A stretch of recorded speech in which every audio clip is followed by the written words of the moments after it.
चलो दोस्तों, कल हमने जो टॉपिक छोड़ा था उसी पर हम वापस आगे पढ़ रहे हैं।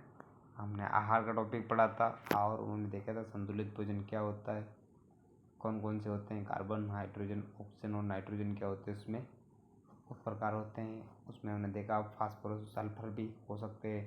उसके बाद हमने आवश्यक अमीनो अम्ल, अनावश्यक अमीनो अम्ल देखा था, आवश्यक अमीनो। उसके बाद हमने संतुलित भोजन देखा था, कार्बोहाइड्रेट, वसा, प्रोटीन, और उसमें इन देखा था। उसमें हमने कार्बोहाइड्रेट और प्रोटीन को हमने पढ़ लिया था। और आगे वाला टॉपिक हमारा क्या, सेलुलोज। अब हम सेलुलोज को पढ़ेंगे। सेलुलोज क्या है, यह ग्लूकोज का क्या होता है, बहुलक। बहुलक यानी एक से अधिक होते हैं, उसको क्या बोलते हैं, बहुलक।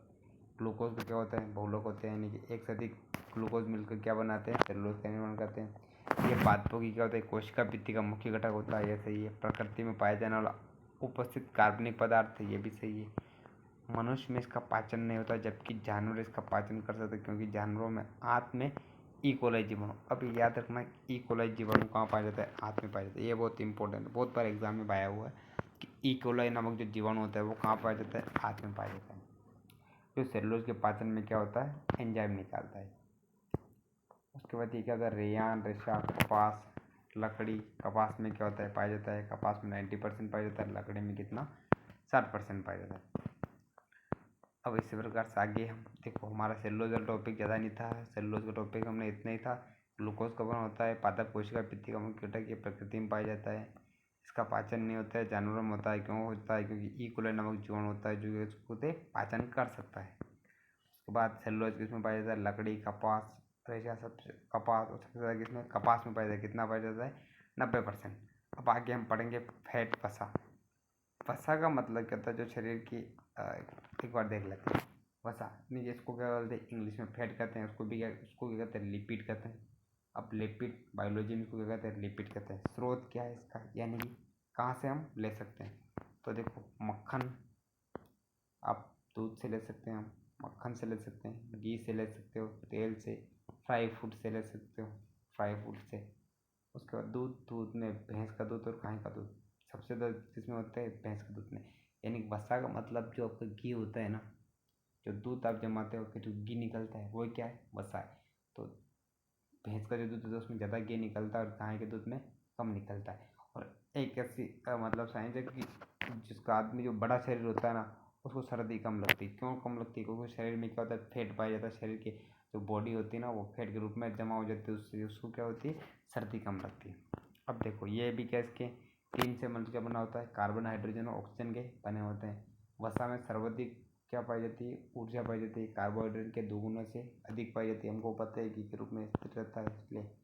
अब देखो,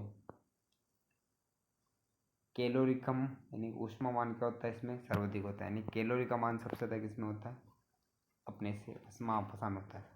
कैलोरी का मतलब ऊर्जा का मात्रा क्या है, कैलोरी। ये भूख हड़ताल और उपवास के समय ऊर्जा का स्रोत होता है। यानी कि ऐसा होता है कि जैसे कि आपने किसी आदमी को भूख हड़ताल पे, यानी गांधी जी भूख हड़ताल पे बैठे थे ना, तो उस किस्म में ऊर्जा के मुख्य स्रोत कौन से होते हैं, ये होते हैं। तो सबसे पहले क्या होता है, शरीर के कार्बोहाइड्रेट यूज होता है। उसके बाद क्या आता है, आपका वसा काम में आता है शरीर का। अब देखो, आगे वाला टॉपिक है, शरीर में वसा का क्या होता है, विघटन क्या होता है, लाइपोलाइसिस से होता है। शरीर में वसा का निर्माण लाइपोजेनेसिस होता है। वसा, वसा किससे बनाता है, वसी अम्ल प्लस ग्लिसरॉल की बनी होती है। वसी अम्ल को फैटी एसिड कहते हैं, ग्लिसरॉल को ग्लिसरॉल, यानी कि फैटी एसिड के 3 अणु और ग्लिसरॉल के कितने, 1 अणु मिलकर क्या करते हैं, वसा का निर्माण, यानी कि फैट का निर्माण करते हैं। अब देखो, वसा को ट्राइग्लिसराइड, ट्राई का मतलब होता है 3, कितना होता है, ट्राई का मतलब 3। देखो, मोनो का मतलब 1, ट्राई का मतलब 3, ट्राई का मतलब 4, टेट्रा का मतलब 4, पेंटा 5, हेक्सा 6, है ना। इसी प्रकार से आगे याद करना पड़ता है अपने। अब देखो, मैक्सिमम किस में होता है, वैक्स, यानी जो मोम होता है ना, उसमें क्या मोनोग्लिसराइड प्रकार का फैट पाया जाता है। इसमें 1 अणु फैट का और 1 अणु ग्लाइकोल का होता है। देखो आगे, भोजन से प्राप्त जो ऊर्जा होती है ना, वो किलो कैलोरी में नापी जाती है। भोजन से हम जो ऊर्जा प्राप्त करते हैं वो किससे, किलो कैलोरी में, किसमें, किलो कैलोरी में मापी जाती है। एक स्वस्थ जो पुरुष होता है ना, विश्राम के समय उसको 3000 कैलोरी की आवश्यकता होती है, और कठिन परिश्रम करता है यानी कि जो मनुष्य होता है ना उसको जो एनर्जी की ज़रूरत होती है ना तो 3000 कैलोरी की क्या होती है आवश्यकता होती है। और कठिन परिश्रम अगर कोई कर रहा है तो उसको कितनी होती 4000 कैलोरी की क्या होती है आवश्यकता होती है। उसी के साथ जो महिला होती है ना महिला के अंदर क्या विश्राम अवस्था में कितनी 2100 कैलोरी और कठिन कार्य करी ना तो 2500 कैलोरी। कठिन कार्य 2500, सिंपल में 2100। और जो गर्भवती महिला होती है उसको क्या 2800 कैलोरी क्या होते हैं एनर्जी की जरूरत होती है।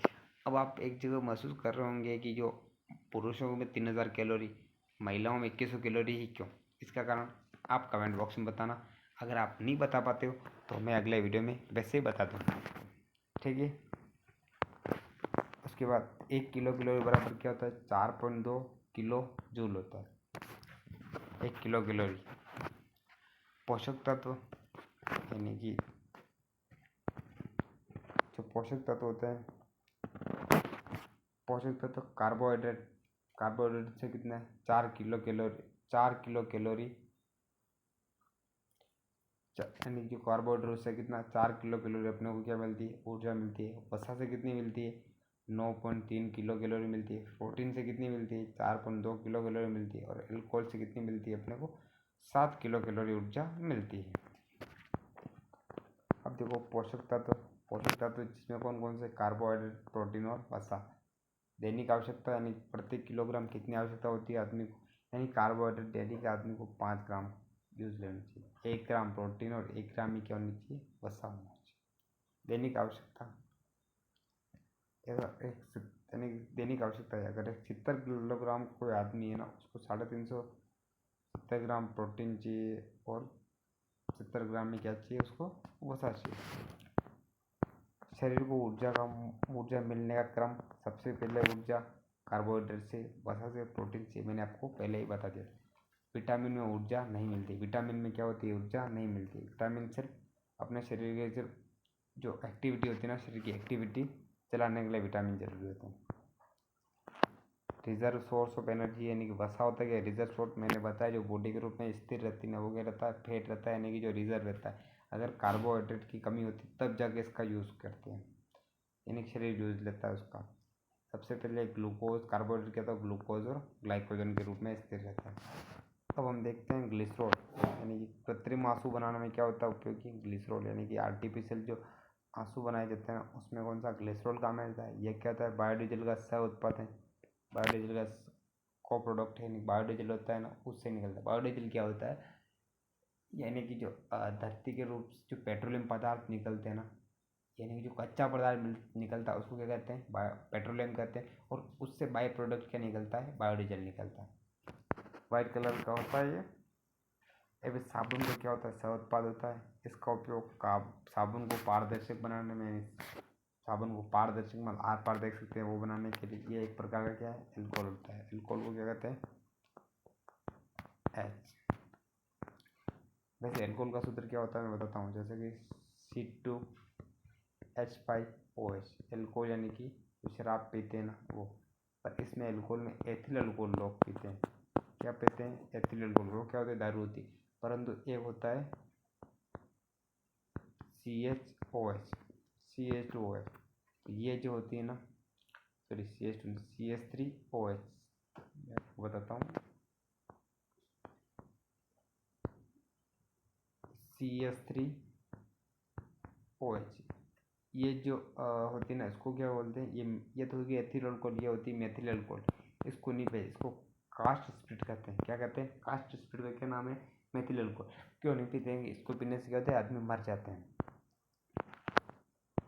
अब देखो वसीय अम्ल फैटी एसिड ये आप देख लो वसीय अम्ल CH3CH double bond CH double bond COOH ये एथिल अल्कोहल होता है COOH। Acetic acid COOH। अब देखो वसीय अम्ल कितने होते हैं दो प्रकार के होते हैं संतृप्त वसीय अम्ल और एक होते हैं असंतृप्त वसीय अम्ल। ये हम आगे वाली क्लास में पढ़ेंगे।